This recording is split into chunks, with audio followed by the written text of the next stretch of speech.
Halo, Assalamualaikum warahmatullahi wabarakatuh. Perkenalkan, namaku Silma Mazia Effendi, seringkali disapa Silma.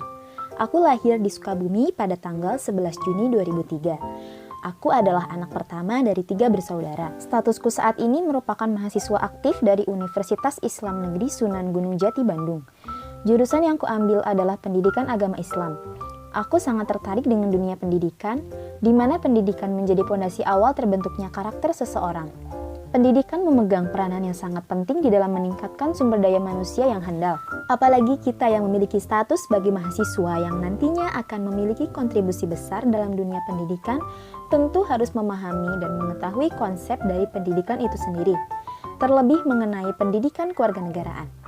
Pendidikan kewarganegaraan mengajarkan bagi mahasiswa untuk mengetahui apa saja hak dan kewajiban mereka terhadap negara Indonesia. Diharapkan mahasiswa menjadi pelopor kehidupan berbangsa dan bernegara yang berkeadilan, berkemanusiaan, dan juga demokratis. Nah, dalam video ini aku akan sedikit menyampaikan bahasan mata kuliah pendidikan kewarganegaraan dengan tema perwujudan hak dan kewajiban warga negara. Dan tujuan dibuatnya video ini adalah untuk memenuhi ujian akhir semester mata kuliah pendidikan kewarganegaraan yang diampu oleh Bapak Dr. Asep Encu MPD dan Ibu Wildatus Solihah SPD MSIP. Banyak sekali kasus-kasus pelanggaran hak dan pengingkaran kewajiban yang terjadi di negara kita. Hal tersebut dipicu oleh adanya sikap yang buruk yang masih tinggal dalam setiap warga negara. Tidak mudah untuk menghilangkan sikap buruk tersebut.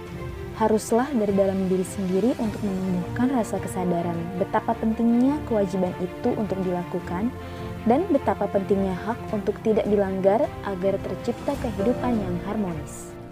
Hak merupakan suatu hal yang sangat sering berdengung atau terdengar dalam kehidupan ini. Banyak pihak menyatakan bahwa hak setiap orang itu berbeda-beda tergantung dari konteks yang ada. Walaupun begitu, ada pula yang disebut sebagai hak asasi manusia, di mana hak asasi ini adalah sama bagi semua orang tanpa terkecuali. Menurut Profesor Dr. Notonegoro, hak merupakan suatu kuasa yang dimiliki untuk melakukan ataupun menerima suatu hal yang memang sudah seharusnya dilakukan atau diterima. Sedangkan hak asasi manusia merupakan hak dasar yang dimiliki manusia sejak ia berada dalam kandungan, di mana hak tersebut merupakan suatu anugerah dari Tuhan yang tidak dapat diganggu-gugat oleh siapapun dan oleh kuasa apapun juga. Hak-hak asasi yang dimaksud adalah hak untuk hidup, hak untuk mengemukakan pendapat, hak untuk beribadah sesuai dengan kepercayaan masing-masing, hak untuk berorganisasi, dan masih banyak lagi. Setiap warga negara memiliki hak dan kewajiban yang harus dipenuhi, di mana hak dan kewajiban tersebut telah diatur dan ditentukan oleh Undang-Undang Dasar 1945. Berdasarkan pasal 27-34 Undang-Undang Dasar 1945, hak dari sebuah status kewarganegaraan Indonesia atau hak dari warga negara Indonesia adalah sebagai berikut. Yang pertama adalah hak atas untuk mendapatkan sebuah pekerjaan dan penghidupan yang layak. Kemudian yang kedua, ada hak untuk dapat membela negara. Yang ketiga, hak untuk memberikan pendapat. Kemudian yang keempat, hak untuk mendapatkan kemerdekaan dalam memeluk agama. Yang kelima, hak untuk mendapatkan pengajaran. Yang keenam, hak untuk melakukan pengembangan dan memajukan kebudayaan nasional Indonesia. Yang ketujuh, hak ekonomi guna untuk mendapatkan kesejahteraan sosial. Yang kedelapan, hak untuk mendapatkan jaminan keadilan sosial. Selain dari sisi hak, tentu juga ada kewajiban warga negara yang harus dipenuhi. Sampai sejauh ini, pemenuhan kewajiban warga negara seperti bela negara, turut serta dalam upaya pertahanan dan keamanan, dan lain sebagainya sebenarnya sudah berjalan dengan cukup baik. Hal tersebut terbukti dengan keamanan negara secara militer yang bisa dikatakan masih dapat terkendali.